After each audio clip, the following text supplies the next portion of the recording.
आइए आपका एक बार फिर से स्वागत है। इस सत्र में हम बात करेंगे कि कोई भी व्यवसाय उत्पाद कैसे बनाता है या अपनी सेवाएं कैसे देता है। पहले के सत्रों में हमने जाना था कि एक व्यवसाय अपने लक्षित ग्राहकों की महत्वपूर्ण ज़रूरतों को समझता है और ग्राहकों की ज़रूरत की इस समझ के आधार पर अंततः यह तय करता है कि उसे किस वस्तु को बनाना चाहिए या उसे किस तरह की सेवा देनी चाहिए। एक बार जब कोई व्यवसाय ये तय कर लेता है कि उसे क्या बनाना है और क्या बेचना है या किस तरह की सेवा अपने ग्राहकों को देनी है, तब उस व्यवसाय को वह उत्पाद कैसे बनाया जाएगा या वह सेवा ग्राहकों को कैसे दी जाएगी, इन बातों से जुड़ी गतिविधियों की योजना बनाने की ज़रूरत पड़ती है। आइए आगे बात करने से पहले हम गतिविधि क्या है इसकी एक छोटी सी परिभाषा दे दें। एक गतिविधि को उस काम के रूप में परिभाषित किया जाता है जो कि एक व्यक्ति या कुछ लोगों का एक समूह एक लक्ष्य को पाने के लिए करता है, और कई सारी गतिविधियां उस लक्ष्य को हासिल करने के लिए किए जाने वाले बहुत सारे काम हैं जो कि एक व्यवस्थित ढंग से किए जाते हैं। किसी भी व्यवसाय में बहुत सारी गतिविधियां होती हैं। उत्पाद बनाने वाले या ग्राहक को सेवा देने के लिए की जाने वाली सभी गतिविधियां एक साथ इकट्ठी ऑपरेशंस कहलाती हैं।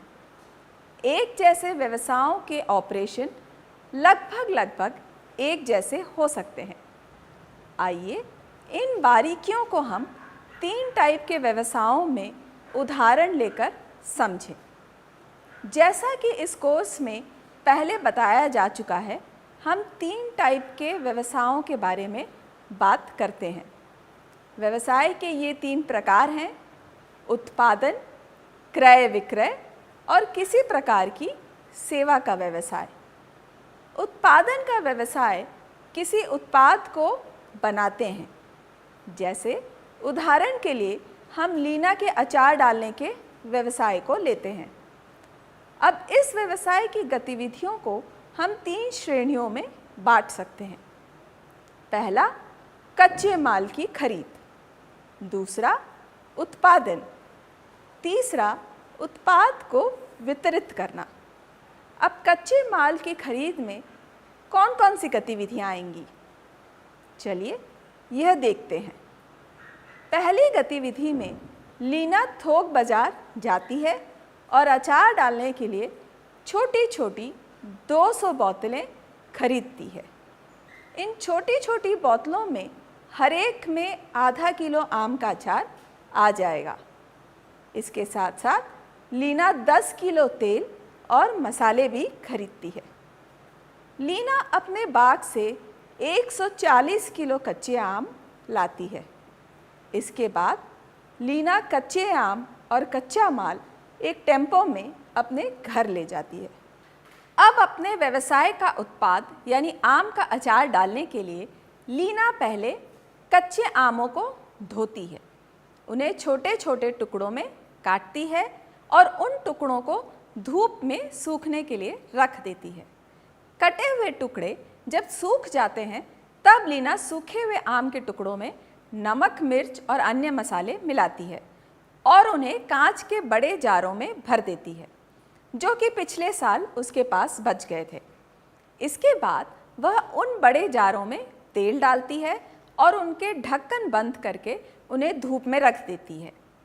कांच के उन बड़े जारों को लीना दिन में एक बार हिलाती है ताकि अंदर की चीज़ें अच्छे से एक दूसरे से घुल मिल जाएं। 30 दिनों के बाद लीना कांच के उन बड़े जारों में से अचार निकालकर कांच की उन छोटी छोटी 200 बोतलों में भरती है। उन छोटी छोटी बोतलों को भरने के बाद जो अचार बच जाता है उसका इस्तेमाल बाद में अचार खुले में बेचने के लिए होता है। अपने उत्पाद के वितरण के लिए लीना छोटी और बड़ी बोतलें टेम्पो में आसपास के बाज़ार में ले जाती है और बहुत सारी दुकानों को अचार सप्लाई करती है। लीना के अचार के व्यवसाय की गतिविधियां वे सारी ऑपरेशन की गतिविधियां हैं जो किसी भी उत्पादन व्यवसाय में पाई जाती हैं। आइए अब एक क्रय विक्रय के व्यवसाय की गतिविधियों को देखते हैं। क्रय विक्रय के व्यवसाय चीज़ों को खरीदने और फिर उन्हीं खरीदी हुई चीज़ों को वापस बेचने का काम करते हैं। आइए इसे ढंग से समझने के लिए हम कंकूबाई के जनरल स्टोर की गतिविधियों को देखते हैं। अपनी जनरल स्टोर में कंकूबाई दूसरी चीज़ों के साथ साथ शक्कर भी बेचती है। अब शक्कर खरीदने के लिए कंकूबाई की ये गतिविधियां होंगी। कंकूबाई सबसे पहले अपनी दुकान में शक्कर के स्टॉक को देखती है।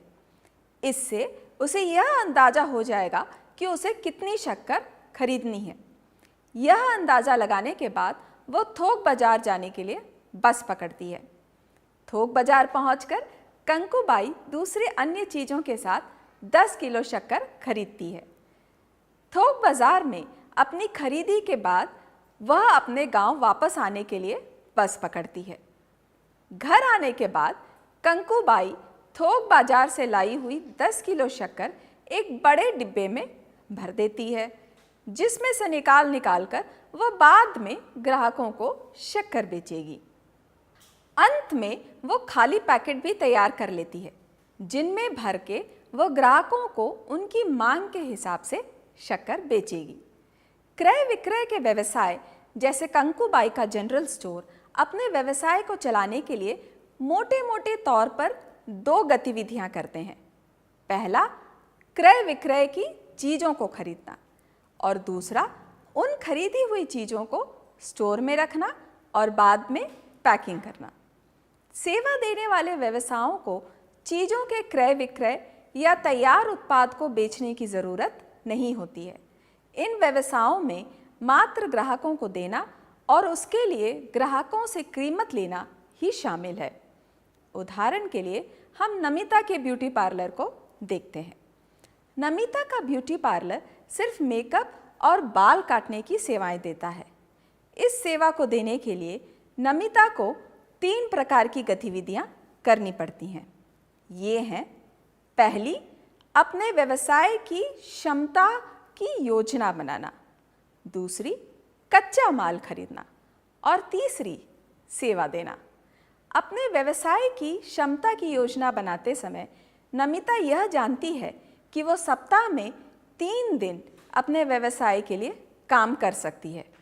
इसके अलावा वो ये भी जानती है कि उन 3 दिनों में वो हर दिन अपने व्यवसाय के लिए 4 घंटे का समय निकाल सकती है।